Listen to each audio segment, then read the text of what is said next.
Welcome to the show. നമ്മൾ ഇന്ന് സംസാരിക്കുന്നത് നമ്മളിൽ ഭൂരിഭാഗം ആളുകളും അനുഭവിക്കുന്ന ആരോഗ്യപരമായ സൗന്ദര്യപരമായ ചില പ്രശ്നങ്ങളെക്കുറിച്ചാണ്. നമ്മുടെ ജീവിതശൈലിയുടെ ഭാഗമായിട്ടോ അല്ലെങ്കിൽ അനിവാര്യമായതോ ആയ പല പ്രശ്നങ്ങളുമാണ് എന്ന് പറഞ്ഞ് നമ്മൾ രഹസ്യമായി വെക്കുന്ന കാര്യങ്ങൾ. പക്ഷെ ഇതിനൊക്കെ ഒരു പെർമനന്റ് സൊല്യൂഷൻ ഉണ്ടോ? ഇത്തരം കാര്യങ്ങളെക്കുറിച്ച് സംസാരിക്കുന്നതിനായി Indriya women wellness and regenerative സെന്ററിന്റെ ഫൗണ്ടർ ഡോക്ടർ കവിത മാഡമാണ് നമ്മുടെ കൂടെ ഉള്ളത്. Madam, welcome to the show. ഞാൻ ആദ്യം പറഞ്ഞ പോലെ തന്നെ പല പ്രശ്നങ്ങളും സ്ത്രീകൾ അനുഭവിക്കുന്ന അല്ലെങ്കിൽ പുരുഷന്മാർ അനുഭവിക്കുന്ന പല പ്രശ്നങ്ങളും നമ്മൾ ആരോടും പറയാറില്ല. നമ്മളിങ്ങനെ ഉള്ളിൽ പൂഴ്ത്തി വയ്ക്കാറുണ്ട്. അങ്ങനെയുള്ള പല പ്രശ്നങ്ങൾക്കും പക്ഷേ പരിഹാര മാർഗങ്ങളുണ്ടെന്നാണ് ഞാനിപ്പോൾ മനസ്സിലാക്കുന്നത്. അപ്പോൾ ഡോക്ടറുടെ ഒരു എക്സ്പീരിയൻസിൽ ഇത്രയും കാലഘട്ടമായിട്ട് ഒരു ഇന്ദ്രിയ വെൽനസ് നടത്തുന്ന ഒരാളെന്നുള്ള നിലയിൽ ഏറ്റവും കൂടുതൽ ആളുകൾ രഹസ്യമായി ഡോക്ടറോട് വന്ന് പറഞ്ഞിട്ടുള്ള പ്രശ്നങ്ങൾ എന്തൊക്കെയാണെന്ന് പറയാമോ? ഞാനൊരു ഗൈനക്കോളജിസ്റ്റാണ്. പക്ഷെ സാധാരണ ഗൈനക്കോളജി OPയിൽ പറയാൻ മടിക്കുന്ന പല പ്രശ്നങ്ങളും സ്ത്രീകളെ ശരിക്കും അലട്ടുന്നുണ്ട്. ഉദാഹരണത്തിന് പറഞ്ഞാൽ ഇപ്പോൾ ഒരു സ്ട്രെസ് യൂറിനറി ഇൻകോണ്ടിനൻസ് എന്ന് പറഞ്ഞാൽ ചുമയ്ക്കുമ്പോഴോ തുമ്മുമ്പോഴോ അറിയാതെ യൂറിൻ ലീക്കായി പോവുക. ഒന്ന് സ്പീഡിൽ ഓടി ബസ് കയറാൻ പോകുമ്പോൾ പോലും യൂറിൻ ലീക്കാവുന്ന സ്ത്രീകളുണ്ട്. അപ്പോൾ അവരുടെ ജീവിതത്തിന് അത് എന്ത് ബുദ്ധിമുട്ടായിരിക്കും. അപ്പം ഇങ്ങനത്തെ പ്രശ്നങ്ങൾ ഇത് പ്രായത്തിൻ്റെ ഒരു പ്രശ്നമാണ്, അല്ലെങ്കിൽ ഡെലിവറി ഇപ്പോൾ 2-3 പ്രസവം കഴിഞ്ഞതിന് ശേഷം നോർമലി സംഭവിക്കുന്നതാണ്. അപ്പോൾ ഇതുകൊണ്ട് നമുക്ക് മുമ്പോട്ട് പോകാം എന്ന് വിചാരിച്ച് ജീവിതം അഡ്ജസ്റ്റ് ചെയ്ത് കൊണ്ടുപോകുന്ന സ്ത്രീകൾ എത്രയോ പേര് നമ്മുടെ കൂട്ടത്തിൽ തന്നെ ഉണ്ട്. പക്ഷെ ഇത് വളരെ നമുക്ക് നല്ല സൊല്യൂഷൻ ഉണ്ടാക്കി അവരുടെ ജീവിതത്തിൻ്റെ ക്വാളിറ്റി ഓഫ് ലൈഫ് വളരെ നന്നായി നമുക്ക് ഇമ്പ്രൂവ് ചെയ്യാൻ പറ്റുന്ന ഒരു പ്രോബ്ലമാണ്. പക്ഷെ ഇതിനെപ്പറ്റി ആരും സംസാരിക്കാറില്ല. രണ്ടാമത്തെ ഒരു ഇഷ്യൂ ഞാൻ മനസ്സിലാക്കിയിരിക്കുന്നത്, ഇപ്പം ഈവൻ നോർമൽ ഡെലിവറി അല്ല, സിസേറിയൻ ആണെങ്കിൽ പോലും ഒരു വജൈനൽ ലാക്സിറ്റി അല്ലെങ്കിൽ നമ്മുടെ ഒരു ഇടുപ്പല്ലിന്റെ ഒരു വികസനത്തെ എന്തായാലും ബാധിക്കും. ഇപ്പൊ ഒരു പ്രഗ്നൻസി ആയി കഴിയുമ്പോൾ ഇത് കാരണം ഉണ്ടാകുന്ന ശാരീരികമായിട്ടുള്ള ബുദ്ധിമുട്ടുകൾ, ഒരു ഫിസിക്കൽ റിലേഷൻഷിപ്പിൽ ഉണ്ടാകുന്ന ഒരു സുഖമില്ലായ്മ, ഇതും സ്ത്രീകൾ ഡിസ്കസ് ചെയ്യാറില്ല. അവർ തമ്മിൽ ഇപ്പോൾ ഒരു ഹസ്ബൻഡ് ആൻഡ് വൈഫിന്റെ റിലേഷൻഷിപ്പിന്റെ ഇടയിൽ പോലും ഇതൊരു സംസാര വിഷയമാകാറില്ല. ഇത് അങ്ങ് അഡ്ജസ്റ്റ് ചെയ്ത് പോകുന്നു. അപ്പം ഈ ഒരു പ്രോബ്ലം ആരും അന്ന് ഗൈനക്കോളജി OPയിൽ വന്ന് ഓപ്പണായിട്ട് ഡിസ്കസ് ചെയ്യാൻ മടിക്കുന്ന ചില പ്രശ്നങ്ങളാണ്. അപ്പൊ ഇതിനൊക്കെ ഇന്ദ്രിയ വെൽനസ്സിൽ എന്തായിരിക്കും ഒരു പരിഹാരമായിട്ട് ഡോക്ടർ നിർദ്ദേശിക്കുന്നത്? ഇന്ദ്രിയ വെൽനസ് ഒരു women wellness centre and regenerative centre എന്നാണ് ഉദ്ദേശിക്കുന്നത്. ഇതിലൊരു കോസ്മെറ്റിക് ഒരു അപ്രോച്ചിനെ കാട്ടിയും കൂടുതൽ കുറച്ചും കൂടെ ഇന്നർ ലെവൽ ഓഫ് ഹെൽത്ത്, അതായത് നമ്മുടെ ഒരു ബാറ്ററി റീചാർജ് ചെയ്യുന്നത് പോലെ അങ്ങനെ ലെവലിൽ നമ്മളൊരു സ്ത്രീകളുടെ അല്ലെങ്കിൽ മൊത്തത്തിലുള്ള ഒരു പോപ്പുലേഷൻ്റെ ഒരു ജനറൽ ഹെൽത്തിനെ ഇംപ്രൂവ് ചെയ്യാൻ ഉദ്ദേശിച്ച് സ്റ്റാർട്ട് ചെയ്ത ഒരു സെന്ററാണ് ഇന്ദ്രിയ വെൽനസ്. അപ്പോൾ ഇപ്പം ഞാൻ ഡോക്ടർ ആദ്യം പറഞ്ഞു, അതായത് ചുമയ്ക്കുമ്പോൾ അല്ലെങ്കിൽ തുമ്മുമ്പോൾ ഒന്ന് ഓടുമ്പോൾ ഒക്കെ മൂത്രം പോവുക എന്ന് പറയുന്ന പ്രശ്നം, അതിനെന്താണ് ഒരു സൊല്യൂഷൻ എന്ന് ചോദിച്ചു കഴിഞ്ഞാൽ പലരും അയ്യോ ഇനിയിപ്പോൾ അതൊക്കെ വലിയ പ്രൊസീജിയർ ആയിരിക്കും, അല്ലെങ്കിൽ ഇനി വല്ല ഓപ്പറേഷനൊക്കെ വേണ്ടി വരുമോ, അങ്ങനെയാണെങ്കിൽ തൽക്കാലം മിണ്ടാതിരിക്കാം എന്നായിരിക്കും ചിന്തിക്കുന്നത്. സർജറിയെ പേടിച്ചായിരിക്കും മിക്ക സ്ത്രീകളും ഇതിന് ഒന്നും മുമ്പോട്ട് വരാത്തത്. ഇത് അങ്ങനെ ഒന്നും ചെയ്യാതെ തന്നെ നമുക്ക് സർജറി ഇല്ലാതെ പരിഹാരം കൊടുക്കാൻ പറ്റുന്ന ഒരു ഡിവൈസുകൾ മാത്രമല്ല, അതിനുള്ള സൊല്യൂഷൻസും നമുക്ക് നമ്മുടെ സെന്ററിൽ അവൈലബിൾ ആണ്. ഇപ്പോൾ എക്സാമ്പിൾ ഞാൻ പറയാം, നമുക്ക് ഇതിപ്പോൾ ഒരു സ്ത്രീയുടെ മൂത്രസഞ്ചിക്കുള്ള താഴ്ച കാരണമാണ് മിക്കവർക്കും ഈ ഒരു യൂറിൻ പ്രോബ്ലത്തിന്റെ ഒരു ബുദ്ധിമുട്ടുണ്ടാകുന്നത്. അപ്പൊ ഈ ഒരു താഴ്ച ഉള്ളവർക്ക് നമുക്ക് ഈ ബ്ലാഡറിന്റെ ബേസിനെ സ്ട്രെങ്തൻ ചെയ്യുന്ന ഒരു ഡിവൈസാണ് അല്ലെങ്കിൽ ഒരു മെഷീനാണ് എക്സിയോൺ എന്ന് പറഞ്ഞ ഒരു ഡിവൈസ്. എക്സിയോൺ ഇത് നമ്മുടെ കേരളത്തിൽ തന്നെ ഫസ്റ്റ് ആയിട്ട് നമ്മൾ ഇൻട്രൊഡ്യൂസ് ചെയ്തിരിക്കുന്ന ഒരു മെഷീനാണ്. BTL എന്ന് പറഞ്ഞ FDA അപ്രൂവ്ഡ് ആയിട്ടുള്ള ഒരു മെഷീനാണ്. വളരെ പേഷ്യന്റ് സേഫ്റ്റി ഉള്ള ഒരു ഡിവൈസാണ്. മാത്രമല്ല ഇത് നമുക്ക് ആവശ്യത്തിൽ കൂടുതൽ സിറ്റിംഗ്സിന്റെ സെഷൻസിന്റെ ആവശ്യവും വരുന്നില്ല. ഇപ്പോൾ ഒരു നിശ്ചിത അളവിൽ ഒരു കാലഘട്ടത്തിൽ തന്നെ നമുക്ക് ഇതിനുള്ള സൊല്യൂഷൻസ് കിട്ടും. അപ്പോഴും ഞാനൊരു സംശയം കേട്ടു, ഇപ്പൊ കൊച്ചി കാക്കനാടാണ് ഇന്ദ്രിയ വെൽനസ് ഉള്ളത്. ഇപ്പൊ ഒരു പേഷ്യന്റ് എന്ന് പറയുന്നത് അയാൾ തമിഴ്നാട്ടിൽ നിന്നോ അല്ലെങ്കിൽ കോഴിക്കോടെന്നോ കാസർഗോഡെന്നോ വരുമ്പോൾ എപ്പോഴും വന്നുകൊണ്ടിരിക്കുക അല്ലെങ്കിൽ കുറെ കാലം വരിക എന്ന് പറയുന്നത് പോസിബിൾ അല്ല. അപ്പൊ ഇത് എത്ര കാലമാണ് ഈ കോഴ്സ് ആയിട്ട് എടുക്കേണ്ടത്? ഇപ്പൊ നമുക്കൊരു 3 വീക്സ്, ഒരു 3 to 4 സെഷൻസിൽ തന്നെ നമുക്ക് സൊല്യൂഷൻ കണ്ടെത്താൻ പറ്റും. അപ്പൊ ഇത് നമുക്ക് ആഡ് ഓൺ ചെയ്തിട്ടുള്ള ട്രീറ്റ്മെന്റ്സ് ഉണ്ടെന്ന് വെച്ചാൽ ഇതിപ്പോൾ ഒരു ഡിവൈസ് കൊണ്ട് മാത്രമല്ല, ഇതിന്റെ കൂടെയുള്ള ട്രീറ്റ്മെന്റ്സ് ഇപ്പൊ PRP അല്ലെങ്കിൽ സ്റ്റെം സെൽ ട്രീറ്റ്മെന്റും ഇതിന്റെ കൂടെ നമുക്ക് കൊടുക്കാൻ പറ്റും. അതിന്റെ കൂടെ തന്നെ നമുക്ക് പെൽവിക് ഫ്ലോർ റീഹാബിലിറ്റേഷൻ ആയിട്ട് നമുക്ക് വേറൊരു മെഷീൻ അല്ലെങ്കിൽ ഒരു ഡിവൈസും കൂടെ അവൈലബിൾ ആണ്. അതിന്റെ പേരാണ് എംസെല്ല എന്ന് പറഞ്ഞ ചെയർ. ഇതൊരു സാധാരണ ഒരു കോസ്മെറ്റിക് അല്ലെങ്കിൽ ഒരു എസ്തെറ്റിക് സെന്റർ എന്ന് കാണുന്നതിനെ കാട്ടിയും എനിക്ക് അത് കുറച്ചുകൂടി ഡീപ്പർ, ഒരു beauty is beyond skill deep എന്ന് വിചാരിക്കുന്ന ഒരു കൺസെപ്റ്റാണ് ഞാൻ ഉദ്ദേശിക്കുന്നത്. അപ്പോൾ സൗന്ദര്യം ശരിക്കും വരണമെങ്കിൽ നമുക്ക് എന്ത് വേണം? നമുക്ക് ഹെൽത്ത് വേണം. അപ്പോൾ ആ ഒരു ഹെൽത്ത് ഇമ്പ്രൂവ് ചെയ്തുകൊണ്ട് ബ്യൂട്ടിയെ പുറത്ത് കൊണ്ടുവരുന്നതാണ് ഈ സെന്ററിന്റെ ഉദ്ദേശം. ശരിക്കും ഒരു സ്ത്രീ അല്ലെങ്കിൽ ഒരാളിന്റെ ഹെൽത്ത് കറക്റ്റ് അല്ലെങ്കിൽ നമ്മൾ എന്തെല്ലാം ചെയ്താലും അവരുടെ ഹെൽത്ത് അല്ലെങ്കിൽ അവരുടെ സൗന്ദര്യം പുറത്തു വരില്ല.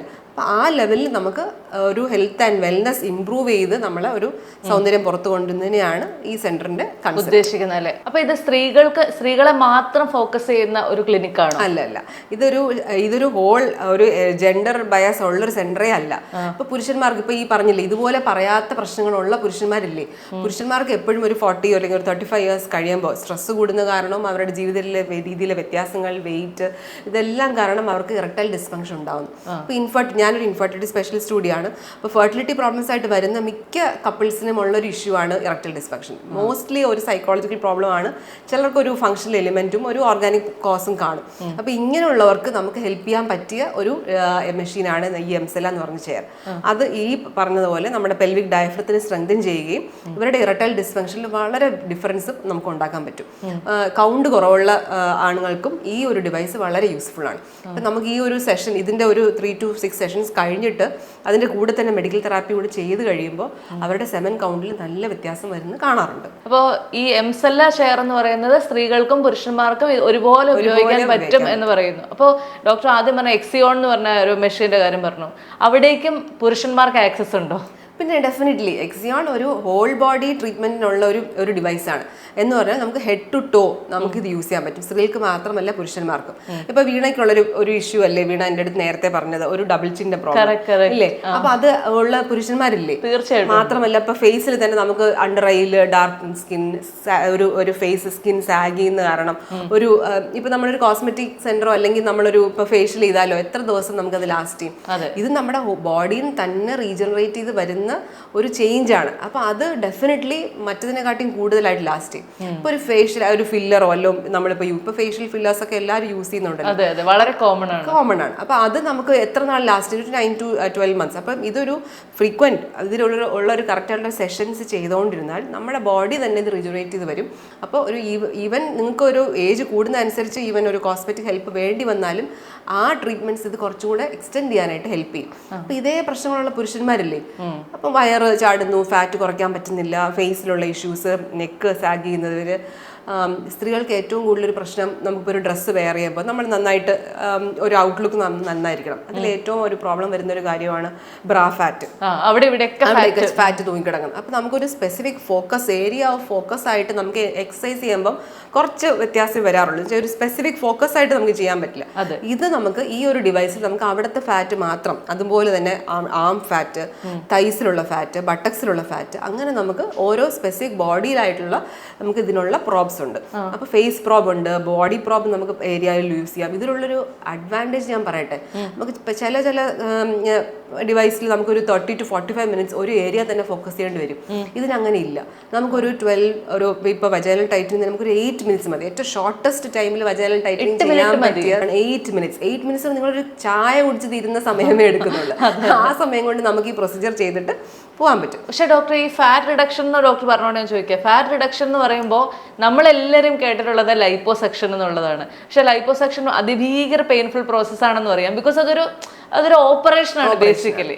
അപ്പോൾ ഇതെങ്ങനെ അത്രമാത്രം എഫക്റ്റീവ് ആണോ നമ്മൾ ഇത്തരത്തിലുള്ള ഇന്ദ്രിയയിൽ കൊടുക്കുന്ന നോൺ സർജിക്കൽ ആയിട്ടുള്ള പ്രൊസീജിയേഴ്സ് എന്ന് പറയുന്നത്? ഇതിൽ നമുക്ക് ഞാൻ പറഞ്ഞല്ലോ, ഇതൊരു ഹോൾസം അല്ലെങ്കിൽ ഒരു ഹോളിസ്റ്റിക് ആയിട്ടുള്ള ഒരു അപ്രോച്ചിൽ കൂടിയാണ് നമ്മൾ ഈ ട്രീറ്റ്മെന്റ്സ് ചെയ്യുന്നത്. ഇപ്പൊ ജസ്റ്റ് ഇപ്പം വീണ വന്നു, എനിക്ക് ഇവിടുത്തെ ഫാറ്റ് റെഡ്യൂസ് ചെയ്യണം, അപ്പൊ അത് മാത്രം ചെയ്തിട്ട് പോകുന്ന ഒരു സെന്റർ അല്ല ഇത്. നിങ്ങൾക്ക് എന്തുകൊണ്ടാണ് ഇത് വന്നത്? അപ്പൊ നമ്മൾ ഇതിന്റെ ഡയറ്റ്, നിങ്ങളുടെ ഒരു ന്യൂട്രീഷൻ പാറ്റേൺ, നിങ്ങളുടെ ജീവിതത്തിൽ ഒരു ലൈഫ് സ്റ്റൈൽ മാനേജ്മെന്റ്, ഇതിനുള്ള എല്ലാ അഡ്വൈസും നമ്മൾ തരികയും അതിന്റെ കൂട്ടത്തിലാണ് നമ്മൾ ഈ ട്രീറ്റ്മെന്റ് എടുക്കുന്നത്. അപ്പോൾ ഒരു നോർമൽ ആ ഒരു ട്രീറ്റ്മെന്റ് മാത്രം എടുക്കുന്നതിനെക്കാട്ടി ഉപരി നിങ്ങൾക്കൊരു ഹെൽത്തിൽ തന്നെ നിങ്ങൾക്ക് ജനറൽ ഒരു ഇംപ്രൂവ്മെന്റ് ഉണ്ടാവും. അതുകൊണ്ടാണ് ഞാൻ ഈ ഒരു കാര്യം പറഞ്ഞത്. നമ്മളിപ്പോൾ ഈ ഒരു ഫോക്കസ്ഡ് ആയിട്ട് അത് മാത്രം ചെയ്യുന്നതിനെക്കാട്ടിയും ഒരു ഹോളിസ്റ്റിക് അപ്രോച്ച് ഉണ്ടെങ്കിലേ ഒരാളുടെ ഹെൽത്ത് നമുക്ക് ഇംപ്രൂവ് ചെയ്യാൻ പറ്റും. നമ്മൾ ഈ ഫാറ്റ് ലോസ് റിഡക്ഷനെ കുറിച്ച് സംസാരിച്ചതുകൊണ്ട് ഞാൻ ചോദിക്കുകയാണ്, അതായത് വളരെ ട്രെൻഡിങ് ആയിട്ട് നമ്മളിപ്പോൾ കേൾക്കുന്നതാണ് ഫാറ്റ് ലോസിനുള്ള ഇഞ്ചെക്ഷൻസ് ഉണ്ട്, മൊഞ്ചാരോ ഇഞ്ചെക്ഷൻ ഉണ്ട് എന്നൊക്കെ ഉള്ളത്. എൻ്റെ ആദ്യത്തെ സംശയം എന്ന് പറയുന്നത്, ഇത്തരം ഇഞ്ചക്ഷനുകൾ സേഫ് ആണോ? ഇനി ഇത് സേഫ് ആണെന്നുണ്ടെങ്കിൽ എല്ലാവർക്കും അവരവർക്ക് തോന്നുന്നത് പോലെ എടുക്കാമോ? സേഫ്റ്റി പ്രൊഫൈൽ പ്രൂവ്ഡ് ആണ്. അപ്പോൾ ഇതൊരു 10 to 15 ഇയേഴ്സ് വരെ സ്റ്റഡീസ് പ്രൂവ് ചെയ്തിട്ടുള്ള ഒരു മെഡിസിനാണ് ഈ ടെർസാപെപ്റ്റൈഡ്. അപ്പോൾ ഇതിൻ്റെ ഒരു നമ്മുടെ ഒരു സഷേറ്റ് സെൻ്റർ എന്ന് വെച്ചാൽ നമുക്ക് ഒരു ആഹാരം കഴിക്കാനുള്ള ഒരു ആഗ്രഹം നമ്മുടെ ബ്രെയിൻ സെന്ററിൽ നിന്നുള്ള ആ ഒരു അത് കുറയ്ക്കുന്നു. പിന്നെ മെറ്റബോളിസം തന്നെ വളരെ ചേഞ്ചസ് വരുത്തുന്നു. അപ്പോൾ ഇത് ഡെഫിനറ്റ്ലി ഹെൽത്ത് ഇംപ്രൂവ്മെന്റിനുള്ള ഒരു സാധനമാണ്. പക്ഷേ ഇത് എല്ലാവർക്കും എടുക്കാമോ? അതിന് മുമ്പ് നമ്മളൊരു ഇഞ്ചക്ഷൻ അല്ലെങ്കിൽ ഇങ്ങനത്തെ ഒരു പെപ്റ്റൈഡ് ഇഞ്ചക്ഷൻ എടുക്കുന്നതിന് മുമ്പ് ഡെഫിനറ്റ്ലി ചെയ്യേണ്ട കുറേ ടെസ്റ്റുകളുണ്ട്. അപ്പോൾ അണ്ടർ മെഡിക്കൽ സൂപ്പർവിഷൻ മാത്രമേ ഇങ്ങനത്തെ ഇഞ്ചക്ഷൻസ് എടുക്കാവൂ. രണ്ടാമത്തെ കാര്യം, നിങ്ങൾ ഒരു എത്രയാണ് നിങ്ങളുടെ BMI, നിങ്ങൾക്ക് എന്തൊക്കെയാണ് നിങ്ങളുടെ ബോഡി മാസ് ഇൻഡെക്സ്. അപ്പം നിങ്ങൾ ഹൈറ്റിനനുസരിച്ചുള്ള വെയിറ്റ് എത്ര കൂടുതലാണ്, നമുക്ക് എത്രത്തോളം എത്തണം, ആ സമയം നിങ്ങൾ അതിനു മുമ്പ് എന്തെല്ലാം കാര്യങ്ങൾ ചെയ്യണം, നിങ്ങളുടെ ഡയറ്റിൽ വരുത്തേണ്ട വ്യത്യാസങ്ങൾ, നിങ്ങളുടെ ബോഡിയിൽ നിങ്ങൾ എന്തെല്ലാം കാര്യങ്ങൾ വരുത്തണം. ഇതിലൊരു ഇമ്പോർട്ടൻ്റ് ആയിട്ടുള്ളൊരു കാര്യം, ആരും മനസ്സിലാക്കാത്തൊരു കാര്യം എന്ന് വെച്ചാൽ, നമ്മളിപ്പോൾ വെയിറ്റ് കുറയുന്ന അനുസരിച്ച് നമ്മുടെ മസിൽ മാസും അതുപോലെ കുറയും. മനസ്സിലായോ? അപ്പൊ മസിൽ മാസ് കുറയുമ്പോൾ എന്ത് പറ്റും? നമ്മൾ ഒരു തുണി നനച്ച് തൂക്കിയിട്ടിരിക്കുന്ന പോലെ നമ്മുടെ ബോഡി അങ്ങനെ ശോഷിച്ചു പോകും. അപ്പൊ മസിൽ ബിൽഡ് ചെയ്യാതെ നമ്മൾ ഇങ്ങനത്തെ ഇഞ്ചക്ഷൻസ് എടുത്താൽ നിങ്ങളുടെ ബോഡി സ്ട്രെങ്തും പോസ്റ്ററും എല്ലാം ലോസ് ആവും. അപ്പൊ അതുകൊണ്ട് നമ്മൾ എപ്പോഴും അറ്റ്ലീസ്റ്റ് ഒരു 3 times ഒരു വീക്കിൽ ഒരു 3 പ്രാവശ്യമെങ്കിലും resistance training, muscle strengthening exercise ചെയ്തിട്ട് മാത്രമേ ഇങ്ങനത്തെ ഇഞ്ചക്ഷൻസ് എടുക്കാൻ പാടുള്ളൂ. അപ്പോൾ മസിൽ സ്ട്രെങ്തനിങ് ഇല്ലാതെ എടുത്തു കഴിഞ്ഞാൽ നിങ്ങൾ വളരെ വീക്കായി പോകും, ബോഡി നമുക്ക് താങ്ങാനായിട്ടുള്ള ബുദ്ധിമുട്ടാവും.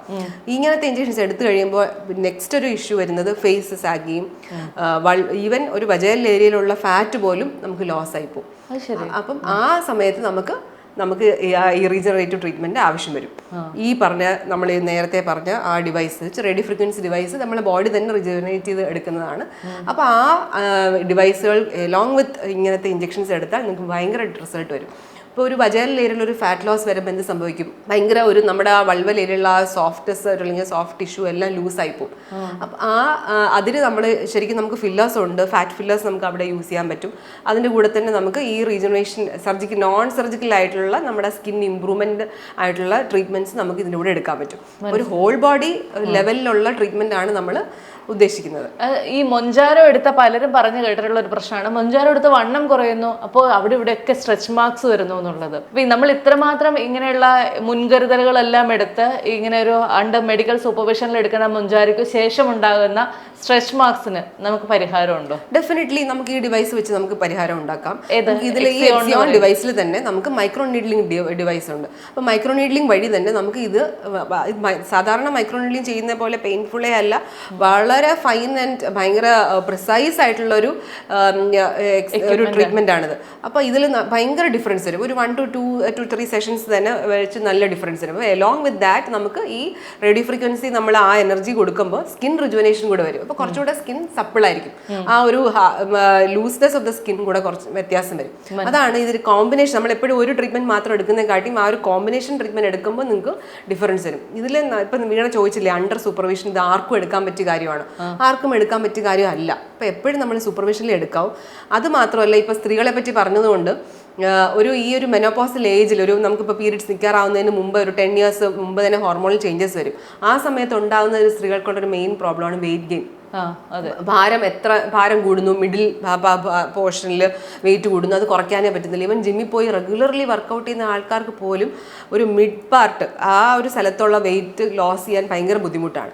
ഇങ്ങനെയുള്ളവർക്ക് നമുക്ക് ആ ഹോർമോണൽ ചേഞ്ച് വരുന്നതിൻ്റെ കൂട്ടത്തിൽ നമുക്ക് പെപ്റ്റൈഡ് തെറാപ്പി കൂടെ നമുക്ക് ആഡ് ചെയ്യാൻ പറ്റും. അപ്പോൾ വളരെ ചെറിയ ഡോസിൽ നമുക്ക് സ്റ്റാർട്ട് ചെയ്താൽ ഇവർക്ക് ഹെൽത്തും ഇമ്പ്രൂവ് ആവും, ഇവരുടെ ആ ഒരു വെയിറ്റ് ഗെയിനും നമുക്ക് കൺട്രോൾ ചെയ്യാൻ പറ്റും അല്ലേ? മൊഞ്ചാരോ പോലെ തന്നെ ആൾക്കാർ പറയുന്ന പേരാണ് ഗ്ലൂട്ടത്തൈഡ്. ഗ്ലൂട്ടത്തൈഡും ഡോക്ടർ നമ്മൾ നേരത്തെ സംസാരിച്ചപ്പോഴും പറഞ്ഞിരുന്നു ഇത് എല്ലാവർക്കും എടുക്കാൻ പറ്റില്ല എന്നുള്ളത്. അപ്പൊ എന്തൊക്കെ ടെസ്റ്റുകൾ നടത്തിയിട്ടായിരിക്കും, അല്ലെങ്കിൽ ഇന്ദ്രിയയിലേക്ക് ഞാനൊരു ആഗ്രഹമായിട്ട് വരുവാണ്, എനിക്കൊരു ഗ്ലൂട്ടത്തൈഡ് എടുക്കണം എന്ന് പറഞ്ഞ് ഇങ്ങോട്ട് വരികയാണെങ്കിൽ നമ്മൾ എന്തൊക്കെയായിരിക്കും ആദ്യം ചെക്ക് ചെയ്യുക? ശരിക്കും ഗ്ലൂട്ടത്തയോൺ നിങ്ങളുടെ ബോഡിയിൽ ആക്ട് ചെയ്യാനായിട്ടുള്ള പ്രിക്കഴ്സർ സാധനങ്ങൾ നിങ്ങളുടെ ശരീരത്തിൽ ഉണ്ടോ എന്ന് നമ്മൾ ചെക്ക് ചെയ്തിട്ട് വേണം ഗ്ലൂട്ടത്തൈൻ എടുക്കാൻ. കാരണം നിങ്ങൾ ഇത്രയും പൈസ കൊടുത്ത് അല്ലെങ്കിൽ ഗ്ലൂട്ടത്തൈൻ എടുത്തിട്ട് അതിന് എഫക്ട് കിട്ടിയില്ലെങ്കിൽ എനിക്ക് ഗ്ലൂട്ടത്തൈൻ എഫക്റ്റീവ് ആയില്ല, അല്ലെങ്കിൽ നിങ്ങൾ എടുത്ത ഇഞ്ചക്ഷൻ നല്ലതല്ല, അങ്ങനത്തെ ഉള്ള ചോദ്യങ്ങൾ വരാം. അപ്പൊ ഗ്ലൂട്ടത്തൈൻ എടുക്കുന്നതിന് മുമ്പ് ഡെഫിനറ്റ്ലി നിങ്ങളുടെ ബോഡിയിൽ വേറെ എന്തെങ്കിലും ഒരു മിനറൽ ഡെഫിഷ്യൻസിയോ അല്ലെങ്കിൽ എക്സസോ ഉണ്ടോ എന്നുള്ള കാര്യം നമ്മൾ ചെക്ക് ചെയ്യണം. അപ്പൊ അതിനുള്ള ഒരു ടെസ്റ്റ് ആണ് ഒളിഗോസ്കാൻ. അപ്പൊ ഇത് നമുക്ക് ബ്ലഡ് എടുക്കാതെ തന്നെ നമുക്ക് നമ്മുടെ ബോഡി ടിഷ്യൂ സ്കാൻ ചെയ്ത് നമ്മുടെ ബോഡിയിലുള്ള mineral and metal deficiency and excess, metal toxicity ഉണ്ടെങ്കിൽ പോലും നമുക്ക് അറിയാൻ പറ്റും. മെറ്റൽ ടോക്സിറ്റി എന്ന് ഉദ്ദേശിച്ചത് ഇപ്പോൾ ഗ്ലൂട്ടത്തിയോൺ ഇപ്പോൾ നമ്മൾ എടുക്കുന്നു, നമ്മുടെ ശരീരത്തിൽ ഇതിനുള്ള പ്രിക്കേഴ്സേഴ്സ് ആയിട്ടുള്ള 2-3 എലിമെന്റ്സ് ഉണ്ട്. അത് നമ്മുടെ ബോഡിയിൽ ആവശ്യത്തിന് ഇല്ല, അല്ലെങ്കിൽ അത് ബ്ലോക്ക്ഡ് ആയിട്ടിരിക്കുകയാണെങ്കിൽ ഗ്ലൂട്ടത്തിയോൺ ആക്ട് ചെയ്യില്ല. അപ്പോൾ മിക്കവരും പറയാറുണ്ട് രണ്ടെണ്ണം എടുത്തപ്പോൾ വ്യത്യാസമുണ്ട്, പക്ഷെ അതിനുശേഷം വലിയ ഡിഫറൻസ് ഒന്നും കണ്ടില്ല. കേട്ടിട്ടില്ലേ? അപ്പൊ അത് അങ്ങനെയുള്ളവർക്ക് നമ്മൾ ഇങ്ങനത്തെ ഈ ടെസ്റ്റുകൾ ചെയ്തിട്ട് മാത്രമേ നമുക്ക് എടുക്കാൻ പാടുള്ളൂ. അപ്പൊ ഈ ഒളിഗോ സ്കാൻ ചെയ്ത് കഴിയുമ്പോഴത്തേക്കും നമുക്ക് എല്ലാം നമ്മുടെ ബോഡിയിൽ എന്തൊക്കെ മിനറൽസ് ഉണ്ട്, അത് ഏതിൻ്റെയൊക്കെ ഡെഫിഷ്യൻസി ഉണ്ട്, നമ്മൾ ഏതിനൊക്കെ മെഡിസിൻസ് എടുക്കണം, അതായത് സപ്ലിമെന്ററി മെഡിസിൻ എടുക്കണം, ഇങ്ങനെയുള്ള എല്ലാ കാര്യങ്ങളും നമുക്ക് അവൈലബിൾ ആകുമോ? ഇതൊരു ടിഷ്യൂ സ്കാനിങ് ഡിവൈസ് ആണ്. എന്നുവെച്ചാൽ ബ്ലഡ് ലെവൽസും ടിഷ്യൂ ലെവലിലും ഉള്ള വ്യത്യാസമാണ് ഈ സ്കാൻ ടെസ്റ്റിലുള്ളത്. ഇപ്പോൾ എക്സാമ്പിൾ ഞാൻ പറയാം, വീണ വീട്ടിൽ കുക്ക് ചെയ്യുന്നത് എന്ത് തരം പ്രഷർ കുക്കറിലാണ്? അലുമിനിയം കുക്കറാണോ അതോ സ്റ്റീൽ കുക്കറാണോ എന്നുള്ളത് ആയിരിക്കും. അപ്പൊ ആയിരിക്കും, പക്ഷെ നമ്മൾ അത് ചെക്ക് ചെയ്യാറില്ല. അപ്പൊ അലുമിനിയം വെസൽസിൽ കുക്ക് ചെയ്യുമ്പോൾ ശരിക്കും നമുക്ക് അലുമിനിയം ടോക്സിറ്റി വരാം. ഇത് നമ്മൾ ആരും ചെക്ക് ചെയ്യാറില്ല. അപ്പൊ അലുമിനിയം ഒരു ഹെവി മെറ്റലാണ്, ഇത് നമ്മുടെ ബോഡിയിൽ നിന്ന് എക്സ്ക്രീറ്റ് ചെയ്ത് പോയില്ല. അപ്പൊ ഇങ്ങനെയുള്ള ഹെവി മെറ്റൽസ് ടോക്സിക് ആയി നമ്മുടെ ബോഡി ലെവലിൽ ഉണ്ടെങ്കിൽ ഇത് നമുക്ക് ഡീടോക്സിഫിക്കേഷൻ അല്ലെങ്കിൽ നമുക്ക് കീലേറ്റ് ചെയ്ത് നമ്മുടെ യൂറിനിൽ കൂടെ കളയണം.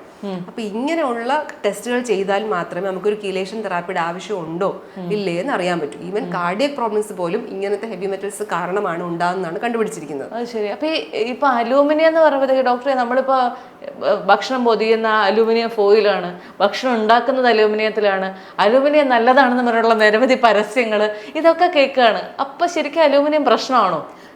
എല്ലാ മെറ്റൽസും ഒരു ലെവലിൽ കൂടുതൽ നമ്മുടെ ബോഡിയിൽ ആവശ്യത്തിന് കാട്ടിയും കൂടുതൽ പോയാൽ ടോക്സിക് ആണ്. ഇങ്ങനത്തെ മെറ്റൽസിന്റെ ഒരു പ്രശ്നം എന്ന് വെച്ചാൽ ഇത് എക്സ്ക്രീറ്റ് ചെയ്ത് പോകുന്നില്ല, വാട്ടർ സോൾബിൾ അല്ലാത്ത മെറ്റൽസ് ആണ്. അപ്പൊ ഇത് ഹെവി മെറ്റൽ ടോക്സിറ്റി ഉണ്ടാക്കും.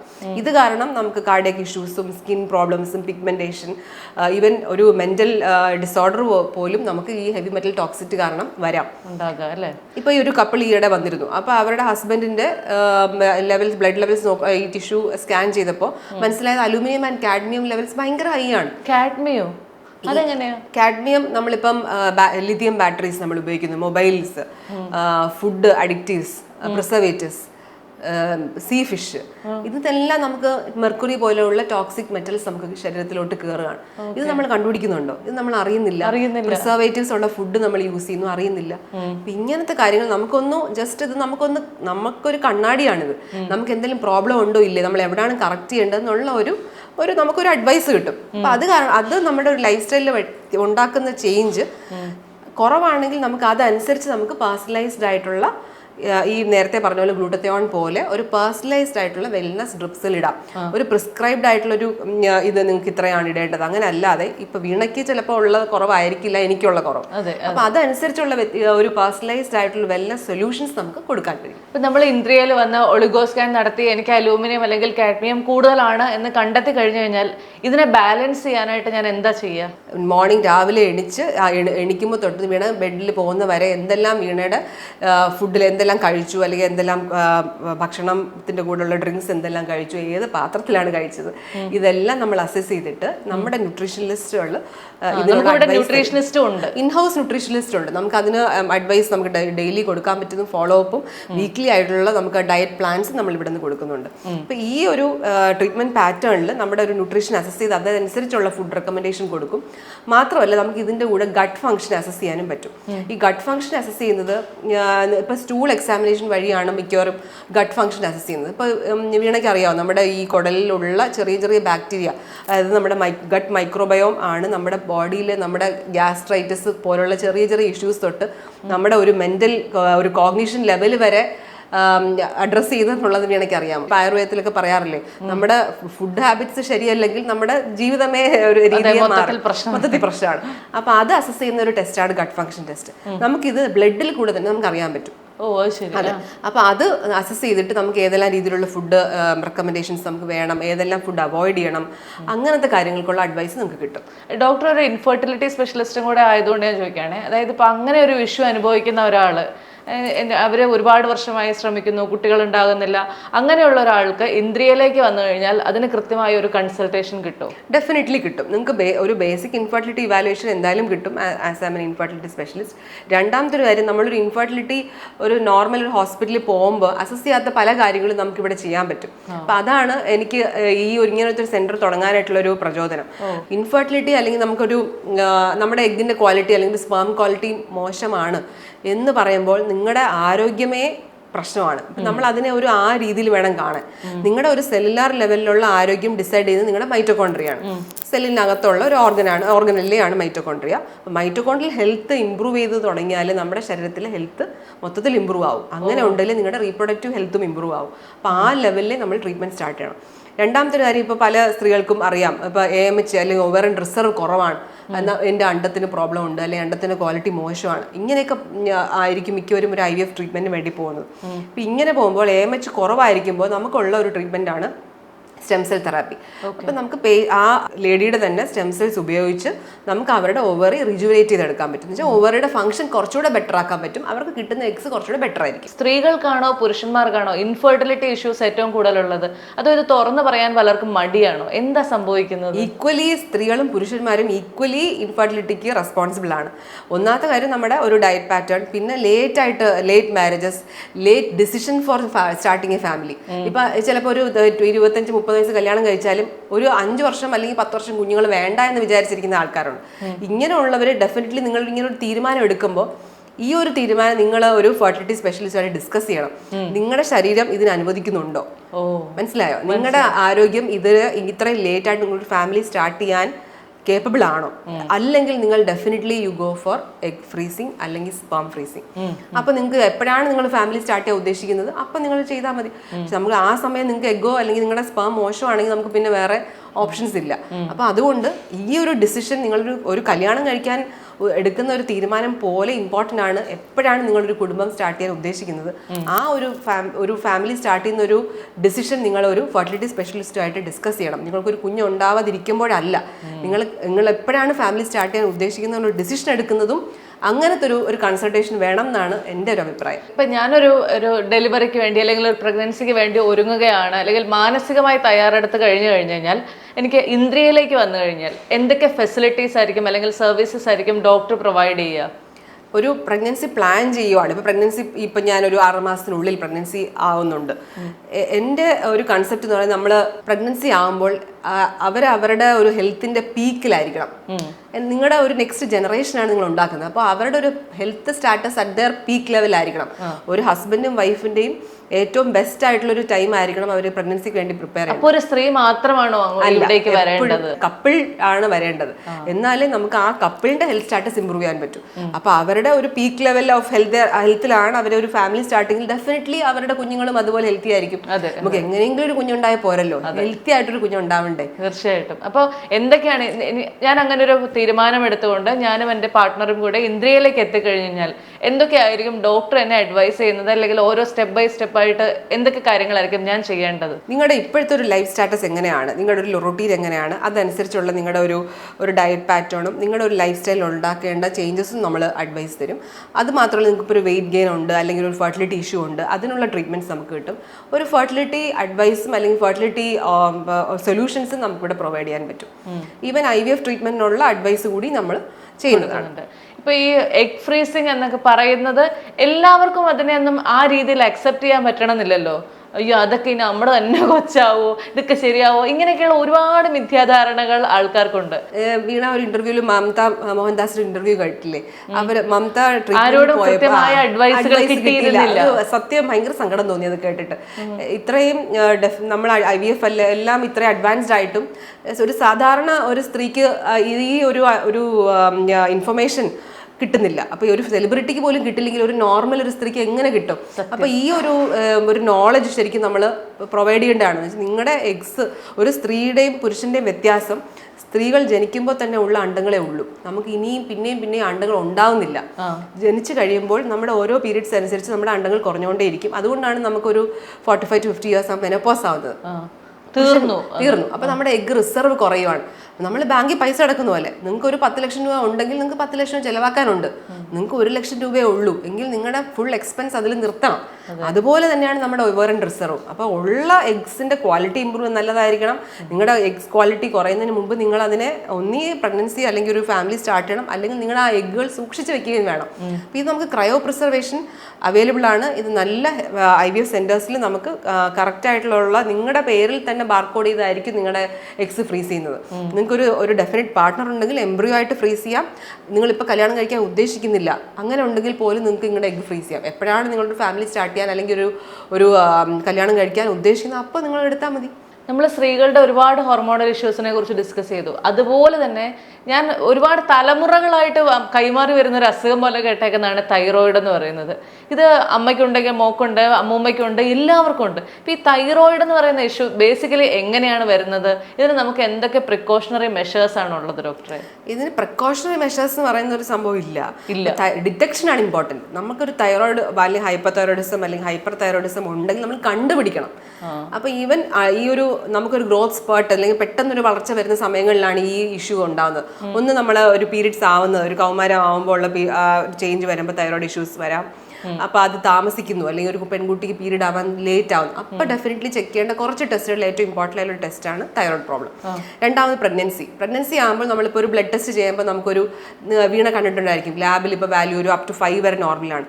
പക്ഷേ പ്രഗ്നൻസിയിൽ 2.5 താഴെ ആയിരിക്കണം TSH വാല്യൂ. എന്നാൽ കുഞ്ഞിൻ്റെ തൈറോയിഡ് ഗ്ലാൻഡ് 5 മാസം ആകുമ്പോഴേ ആക്ട് ചെയ്യും. ഒരു ഗർഭസ്ഥ ശിശുവിന് 5 മാസം ആയിരിക്കുമ്പോൾ മാത്രമേ ആ ശിശുവിൻ്റെ തൈറോയിഡ് ഗ്ലാൻഡ് ആക്ട് ചെയ്ത് തുടങ്ങും. അതുവരെ അമ്മയുടെ തൈറോയിഡ് ഹോർമോണേ ഉള്ളൂ. അപ്പോൾ അതുകൊണ്ടാണ് നമ്മൾ ഈ 2.5 ലെവലിൽ TSH വെച്ചിരിക്കണം എന്ന് ആ ലെവലിൽ നമ്മൾ മെയിൻറ്റെയിൻ ചെയ്യണം. അപ്പോൾ അതുകൊണ്ട് ചിലപ്പോൾ പ്രഗ്നൻസിയിൽ ചെറിയ സപ്ലിമെൻറ്റേഷൻ ആവശ്യം വരാം. ഇതുപോലൊരു തൈറോയിഡ് ഇഷ്യൂ വരുന്നതാണ് ഒരു 35-40 വയസ്സാകുമ്പോൾ ഉള്ള സ്ത്രീകളിൽ. ഈ സമയത്ത് ആരും ബ്ലഡ് ടെസ്റ്റ് ചെയ്യാറില്ല. ഒത്തിരി അൺഡിറ്റക്റ്റഡ് തൈറോയിഡ് ഇഷ്യൂസ് കാണാറുണ്ട്. അപ്പോൾ എന്തെങ്കിലും ഒരു പീരീഡ്സ് ഇഷ്യൂ അല്ലെങ്കിൽ ഒരു ബ്ലീഡിങ് പ്രോബ്ലം ആയിട്ട് വരുമ്പോൾ നമ്മൾ ഇൻവെസ്റ്റിഗേറ്റ് ചെയ്യുമ്പോഴായിരിക്കും ഈ തൈറോയിഡിൻ്റെ പ്രോബ്ലം കണ്ടുപിടിക്കുന്നത്. അപ്പോൾ ഇത് പ്രിവെൻറ്റീവ് മെഷേഴ്സിനെ കാട്ടിയും കൂടുതൽ ഡിറ്റക്ഷനാണ് ഇമ്പോർട്ടൻറ്റ്. രണ്ടാമതൊരു കാര്യം ഞാൻ മനസ്സിലാക്കിയിട്ടുള്ളത് പറയട്ടെ. ഇപ്പോൾ തൈറോയിഡ് വാല്യൂ നോർമലാണ്. ഇപ്പോൾ മിക്കവർക്കും തൈറോയിഡ് പ്രശ്നം വരുമ്പോൾ വെയിറ്റ് ഗെയിൻ, ക്ഷീണം, ഒരു രാവിലെ എണീക്കുമ്പോൾ തൊട്ട് വൈകുന്നേരം വരെ ഉറക്കം, ഒരു ഉണർവില്ല, ഇതെങ്ങനെയൊക്കെ ഉള്ളൊരു കംപ്ലൈൻറ്റും കൂടെ വരുമ്പോഴാണ് നമ്മൾ തൈറോയിഡ് ഇൻവെസ്റ്റിഗേറ്റ് ചെയ്യുന്നത്. അപ്പം ബ്ലഡ് ടെസ്റ്റ് ചെയ്തു, ഇപ്പം നമ്മൾ വാല്യൂ നോക്കി 2.5 അല്ലെങ്കിൽ 2.7 up to 3 വരെ കിട്ടി. 3 ആയിട്ടും എനിക്ക് എൻ്റെ ക്ഷീണം മാറുന്നില്ല എന്ന് പറയുന്ന എത്ര സ്ത്രീകളുണ്ട്. എനിക്ക് സിംറ്റംസ് ഒന്നും പഴയ പോലെ തന്നെ ഉണ്ട്, എനിക്കിപ്പോഴും ഉണർവില്ല, എനിക്ക് മുടി കൊഴിയുന്നു, ഇപ്പോഴും എനിക്ക് ക്ഷീണമാണ്. അപ്പോൾ ഇങ്ങനെ ഈ ഒരു തൈറോയിഡിനെ നമ്മൾ ഫൈൻ ട്യൂൺ ചെയ്യാൻ വേണ്ടി ഉപയോഗിക്കുന്ന ഒരു ഡിവൈസാണ് തൈറോഫ്ലെക്സ് എന്ന് പറഞ്ഞൊരു ഡിവൈസ്. തൈറോഫ്ലെക്സ് ഇതിൻ്റെ ഒരു മെക്കാനിസം ഓഫ് ആക്ഷൻ എന്ന് പറഞ്ഞാൽ നമ്മുടെ ബോഡിയിലുള്ള റിഫ്ലക്സുകൾ ഇപ്പം നമ്മൾ പണ്ടൊക്കെ ഹോസ്പിറ്റൽസിൽ പോകുമ്പം മെഡിക്കൽ സ്റ്റുഡൻസിൻ്റെ കയ്യിലൊരു നീ ഹാമർ കാണാറുണ്ടല്ലോ, അത് നമ്മളൊരു ജർക്ക് റിഫ്ലക്സ് നോക്കുന്നൊരു ഡിവൈസാണ്. അതേപോലെ നമ്മുടെ ഒരു ബോഡിയിൽ റിഫ്ലക്സ് ടെസ്റ്റ് ചെയ്തിട്ട് നമ്മുടെ തൈറോയിഡ് ഹോർമോണിൻ്റെ അളവ് കറക്റ്റ് ആണോ. ചിലപ്പോൾ ചിലർക്ക് 37.5, അവർക്കൊരു ചിലപ്പോൾ ഒരു 25 അല്ലെങ്കിൽ ഒരു 12.4 ആഡ് ചെയ്യേണ്ടി വരും. ആ ഒരു ഫൈൻ ട്യൂണിങ്ങിന് വേണ്ടി യൂസ് ചെയ്യുന്ന ഒരു ഡിവൈസാണ് തൈറോഫ്ലെക്സ്. അപ്പോൾ ഈ ഒരു കാര്യം കൊണ്ട് നമുക്ക് അവർക്ക് കറക്റ്റ് ആയിട്ടുള്ള ലെവലിലുള്ള ഒരു തൈറോയിഡ് ഹോർമോണിൻ്റെ അളവിൽ എത്തിക്കുകയും അവരുടെ ഒരു ബോഡി സിംറ്റംസ് കുറച്ചുകൂടെ ബെറ്റർ ആക്കാനും കഴിയും. മനസ്സിലായി. അപ്പൊ തൈറോഫ്ലെക്സ് നമുക്ക് ഇവിടെ ഇന്ത്യയിൽ അവൈലബിൾ ആണ്. ഇതും എത്ര നേരം എടുക്കുന്ന ഒരു പ്രോസസ് ആയിരിക്കും? ജസ്റ്റ് വരിക, ചെയ്യുക, പോവുക, അത്രേ ഉള്ളൂ.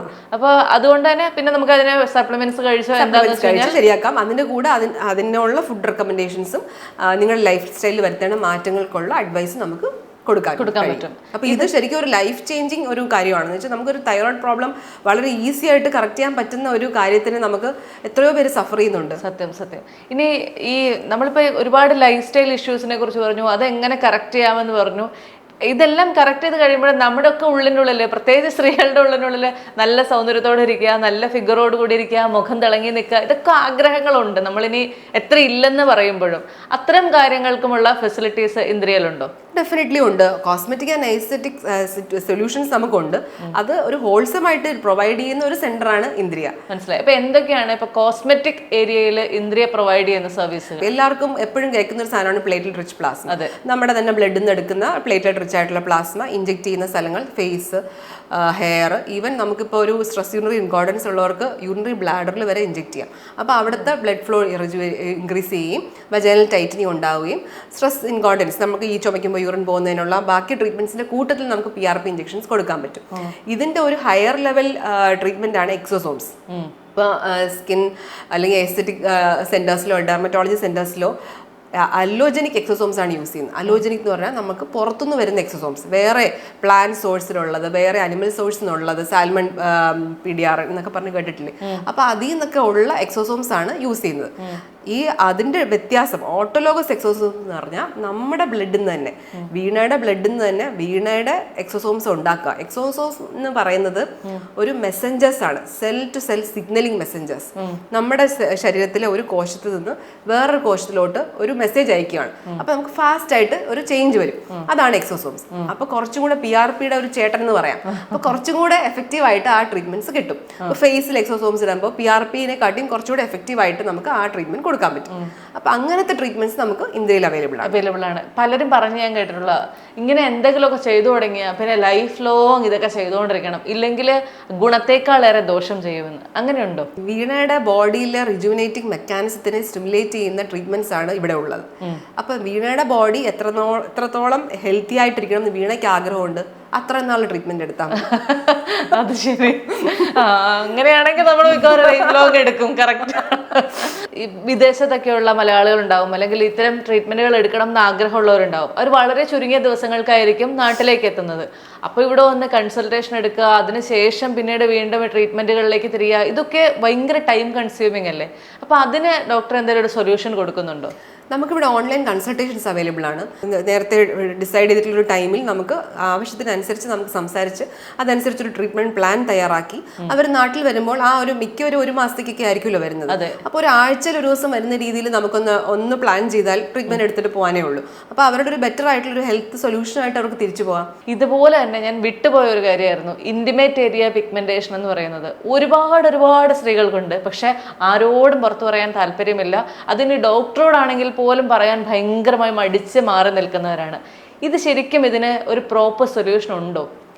ഇന്റിമേറ്റ് ഏരിയ പിഗ്മെന്റേഷൻ ഒരു ഡാർക്കൻ സ്കിൻ ഉള്ള ഒത്തിരി സ്ത്രീകളുണ്ട്. അപ്പോൾ ഇത് മിക്കവാറും കല്യാണം കഴിക്കാൻ പോകുന്ന പെൺകുട്ടികളായിരിക്കും, അവർക്കാണ് ഏറ്റവും ഒരു പ്രശ്നമായിട്ട് ടെൻഷൻ വരുന്നത്. പക്ഷേ ഇവർ ഈ ഒരു ഫേസ് റിജുവിനേഷൻ അല്ലെങ്കിൽ ബോഡി സ്പായ്ക്കൊക്കെ പോയി, അല്ലെങ്കിൽ ബോഡി ഇപ്പോൾ സ്കിൻ പോളിഷിങ് അങ്ങനെയൊക്കെ ഉണ്ടല്ലോ, അപ്പോൾ അതിനൊക്കെ പോയാലും ഇതിനൊരു കറക്റ്റായിട്ടുള്ളൊരു ട്രീറ്റ്മെൻറ്റ് കിട്ടാറില്ല.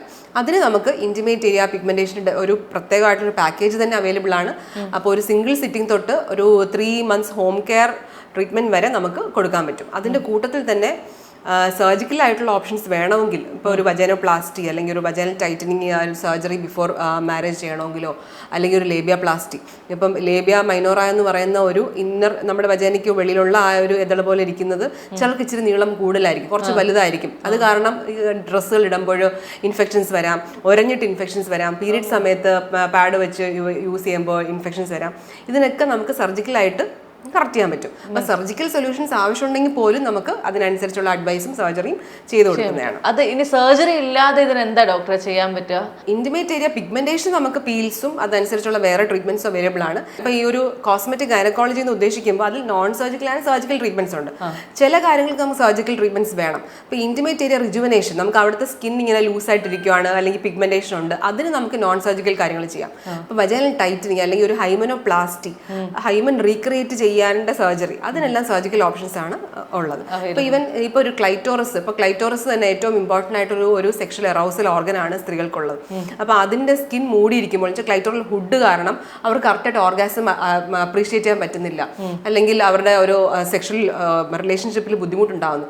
അതിനുള്ള ട്രീറ്റ്മെന്റ്സ് നമുക്ക് കൊടുക്കാൻ പറ്റും. അപ്പോൾ അതിന് നമുക്ക് ഓ ഷോട്ട് എന്ന് വെച്ചാൽ ഓർഗാസം കിട്ടാത്തവർക്ക് ഉള്ള ഷോർട്ട്സും PRP കൊണ്ടുള്ള ഇഞ്ചക്ഷൻസും അവൈലബിൾ ആണ്. ഇതെല്ലാം ലോക്കൽ അനസ്തറ്റിക്കലി ചെയ്യുന്നതാണ്, പെയിൻഫുൾ അല്ല. അത് ചെയ്തിട്ട് തന്നെ അപ്പൊ തന്നെ വീട്ടിൽ പോവാം, അഡ്മിഷന്റെ ആവശ്യമുള്ള കാര്യമല്ലേ. അത് നമ്മൾ ഈ ഗട്ട് ഹെൽത്തിനെ കുറിച്ചും ഒക്കെ സംസാരിച്ചപ്പോൾ വിട്ടുപോയൊരു കാര്യമായിരുന്നു ഈ പ്രീബയോട്ടിക് അല്ലെങ്കിൽ ഈ പ്രോബയോട്ടിക്, ഇങ്ങനെയൊക്കെയുള്ള പല പല പേരുകളിൽ. എനിക്ക് പെട്ടെന്ന് ഈ തൈരൊക്കെ ഓർമ്മ വരുന്നത്, കേർഡിലാണ് ഏറ്റവും കൂടുതൽ ഇത് എഴുതി വെച്ചേക്കുന്നത് കണ്ടേക്കുന്നത്. അപ്പോൾ ഈ പ്രീബയോട്ടിക് പ്രോബയോട്ടിക് ഇത്തരം കാര്യങ്ങൾ നമ്മുടെ ഗട്ട് ഹെൽത്തിനെ ഹെൽപ്പ് ചെയ്യുന്നുണ്ടോ?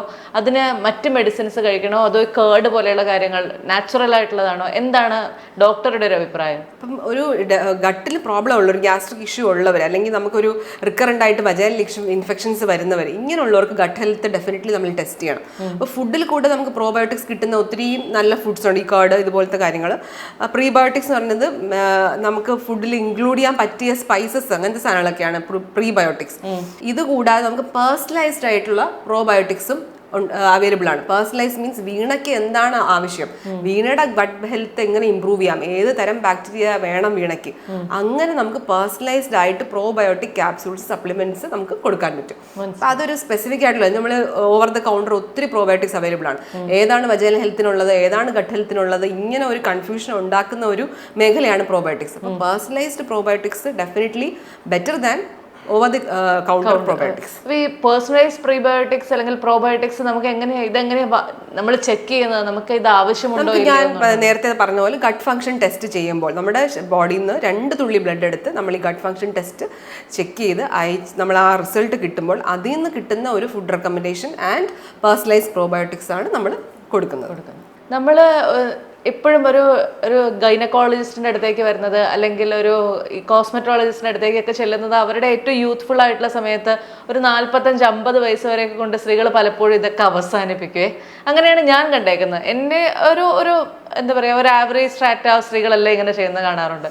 അപ്പോൾ അതിനുശേഷം മെനോപോസ് എന്ന് പറയുന്ന ഒരു ഏരിയ അല്ലെങ്കിൽ ആ ഒരു ഭാഗത്തേക്ക് വരുമ്പോഴത്തേക്കും ഇവർ ഭയങ്കരമായ പ്രശ്നങ്ങളിലൂടെ കടന്നു പോകുന്നുണ്ട്. പക്ഷേ ഒരു കോസ്മെറ്റോളജിയുടെ അടുത്ത് പോയിട്ട് എന്ത് ചെയ്യാനാ, അല്ലെങ്കിൽ ഗൈനക്കോളജിയുടെ അടുത്ത് പോയി കഴിഞ്ഞാൽ ഇതൊക്കെ സ്വാഭാവികമാണ് എന്ന് പറയാറല്ലേ ഉള്ളൂ. അപ്പോൾ ഈ ഒരു സമയത്ത് ഇന്ദ്രിയയിലേക്ക് വന്നു കഴിഞ്ഞാൽ എന്തെങ്കിലും ഒരു പേഴ്സണലൈസ്ഡ് ആയിട്ടുള്ള ഒരു കെയർ നൽകുന്നുണ്ടോ? വീണ പറഞ്ഞ ഒരു കാര്യം വളരെ കറക്റ്റാണ്. നമ്മളിപ്പോൾ ഒരു പെൺകുട്ടി, നമ്മുടെ വീട്ടിലുള്ളൊരു പെൺകുട്ടി പീരീഡ്സ് ആവുമ്പോൾ നമുക്കൊരു ഫിസിക്കൽ ചേഞ്ച് കാണുമ്പോൾ മനസ്സിലാവും, പെൺകുട്ടി പീരീഡ്സ് വരാറായി, അപ്പം നമ്മൾ അതനുസരിച്ചുള്ള ഫുഡോ അല്ലെങ്കിൽ അതനുസരിച്ചുള്ള ന്യൂട്രീഷൻ നമ്മൾ പ്രൊവൈഡ് ചെയ്യും. ഇപ്പോൾ അതുപോലെ പ്രഗ്നൻസിക്ക് പ്രിപ്പയർ ചെയ്യുന്ന ഒരു സ്ത്രീ നമ്മുടെ വീട്ടിലുണ്ടെങ്കിൽ നമ്മൾ അതനുസരിച്ചുള്ള കാര്യങ്ങൾ നമ്മുടെ വീട്ടിലുള്ള എല്ലാവരും അതിന് വേണ്ടി ചെയ്തു കൊടുക്കും. പക്ഷെ ഒരു മെനോപോസ് അറ്റൈൻ ചെയ്യുന്ന ഒരു സ്ത്രീക്ക് ആരെന്ത് ഹെൽപ്പാണ് ചെയ്തു കൊടുക്കുന്നത്? അവർ ഒന്നാമത്തെ കാര്യം അറിയുന്ന പോലും, ഇതൊരു അൺഇൻവൈറ്റഡ് ഗസ്റ്റ് ആയിട്ട് നമ്മുടെ കൂട്ടത്തിൽ വരുന്നതാണ്. എപ്പോഴാണ് മെനോപോസ് ആവുന്നത്? ഇതിപ്പോൾ ഇന്ന് മെനോപോസ് ആകുന്ന അങ്ങനത്തെ ഒരു സിറ്റുവേഷൻ അല്ല. ഇതൊരു പീരീഡ് ഓഫ് ഇയേഴ്സ് എടുത്ത് ഉണ്ടാകുന്ന ഒരു ഇവന്റ് ആണ് മെനോപോസ്. അപ്പോൾ മെനോപോസ് ആ പീരീഡ്സ് മെനോപോസ് എന്ന് പറയുമ്പോൾ ഒരു 12 കൺസിക്യൂട്ടീവ് മന്ത്സ്, 12 മാസം പീരീഡ്സ് വരുന്നില്ല എങ്കിൽ മാത്രമേ നമ്മൾ ആർത്തവവിരാമം അറ്റൈൻ ചെയ്തു എന്ന് പറയാൻ പറ്റൂ. പക്ഷെ അങ്ങനെ വരുന്നതിന് മുമ്പ് ഒരു 3-4 മാസം വരാതിരിക്കും, ചിലപ്പം ഒരു 5-6 മാസം കഴിഞ്ഞ് ബ്ലീഡിങ് വരും, ബ്ലീഡിങ് കൂടുതലായിരിക്കാം. അപ്പോൾ ഈ ഒരു സിറ്റുവേഷൻ അവരുടെ ഒരു ലൈഫിലെ പല പല ഇവന്റ്സിന്റെ ഇടയിലായിരിക്കും ഇത് സംഭവിക്കുന്നത്. ഇത് അവർ കറക്റ്റായിട്ട് മാർക്ക് ചെയ്ത് വെക്കണം എന്ന് പോലും ഇല്ല. അതിനു മുമ്പുള്ള ഹോർമോണൽ ചേഞ്ചസ് വരെ ഈ സ്ത്രീയെ ബാധിക്കും. ഇങ്ങനെയുള്ള സ്ത്രീകൾക്ക് മാനസികമായിട്ടും ശാരീരികമായിട്ടും ഹെൽത്ത് വൈസും ഒത്തിരി പ്രശ്നങ്ങളുണ്ട്. ഇങ്ങനെയുള്ള ആൾക്കാർക്ക് പ്രത്യേകിച്ചും നമ്മൾ ഒരു ട്രീറ്റ്മെൻറ്റ് പ്രോട്ടോക്കോൾ നമുക്ക് അവൈലബിൾ ആണ്. അവർക്കുള്ളൊരു ഹോൾസം ആയിട്ടുള്ള ട്രീറ്റ്മെൻറ്റ്, ഈവൻ ഹോർമോണൽ ചേഞ്ചസിനുള്ള ഒരു ഹോർമോൺ റീപ്ലേസ്മെൻറ്റ് തെറാപ്പി തൊട്ട് അവരുടെ ഒരു വെയിറ്റ് മാനേജ്മെൻറ്റ് ലെവലിൽ വരെയുള്ള ട്രീറ്റ്മെൻറ്റ് പ്രോട്ടോക്കോൾസ് നമുക്ക് ഇന്ത്യയിൽ അവൈലബിൾ ആണ്.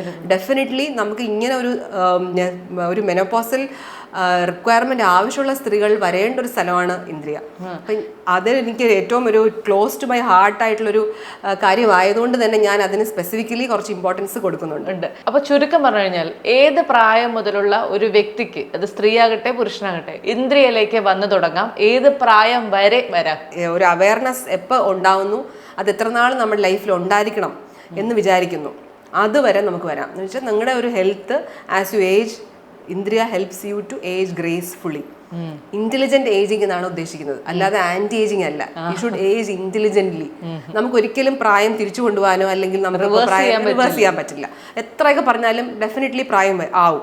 പക്ഷെ നിങ്ങൾക്ക് എത്രത്തോളം ഇന്റലിജന്റ് ആയിട്ട് നിങ്ങളെ പ്രായത്തിനെ കൊണ്ടുപോകാം, അതിനുള്ളൊരു സൊല്യൂഷനാണ് ഇന്ദ്രിയ. മനസ്സിലായി. ഇപ്പൊ ഈ റീജനറേറ്റീവ് മെഡിസിൻ എന്നൊക്കെ പറയുമ്പോഴത്തേക്ക് നമ്മൾ കേൾക്കുമ്പോൾ ഇതെന്താണോ, ഇത് നമുക്ക് പറ്റുന്ന സാധനമല്ല എന്ന് ആദ്യമേ തോന്നുമെങ്കിലും നമ്മുടെ അടിസ്ഥാനപരമായ നമ്മുടെ ഹെൽത്ത് അല്ലെ അതിലൂടെ നമുക്ക് കിട്ടുന്ന ആ ഒരു ഗ്ലോ, നമ്മുടെ ഒരു സൗന്ദര്യം, ഇതിനെയൊക്കെയാണ് നമ്മൾ ഈ റീജനറേറ്റീവ് മെഡിസിനിലൂടെ ഉദ്ദേശിക്കുന്നതെന്നാണ് ഞാൻ മനസ്സിലാക്കുന്നത്. അത്തരത്തിലുള്ള ഏതെങ്കിലും തരത്തിലുള്ള കൺസേൺസ് ഉള്ളവർക്ക് തീർച്ചയായിട്ടും ഇന്ദ്രിയ വെൽനസ്സിലേക്ക് വരാവുന്നതാണ്. എക്സ്പേർട്ട് ഡോക്ടറുടെ ഒപ്പീനിയനും സജഷൻസും അഡ്വൈസുകളും നിങ്ങൾക്ക് ലഭിക്കാവുന്നതാണ്. അപ്പോൾ wishing you all the very best doctor, and thank you so much for your time. Thank you so much.